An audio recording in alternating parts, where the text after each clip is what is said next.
So guys, for the first method, you want to ensure that your cables and your hard drive have been properly connected inside of your computer. See if that fixes your problem. If the cables are connected, then for the second method, you want to get into this screen. Now to get here, you want to turn off your computer from the power button and then turn it back on again. As soon as it turns on, you want to turn it off again and then turn it back on again. You want to repeat this 3 times. So, you want to turn off your computer from the power button and then turn it back on again. As soon as it turns on, you want to turn it off again and then turn it back on again. You want to repeat this 3 times, and then on the 4th time when you turn your computer on again, it will then take you into this screen. It's going to be saying that your PC did not start correctly. You want to click on Advanced Options, which will now take us to here.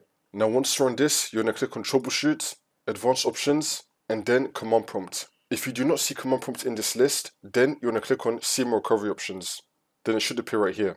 So you want to click on Command Prompt, and now this will come up. And now once you're on this, you want to type in BOOTMGR /fix-MBR. Click on Enter.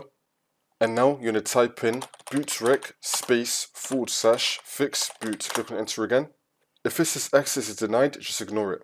And now you want to type in BOOTMGR /rebuild BCD. Click on Enter again. Wait for this to load. And now once that's been done, we're just going to close out of this. Now you're going to continue to Windows, and then the problem should be fixed.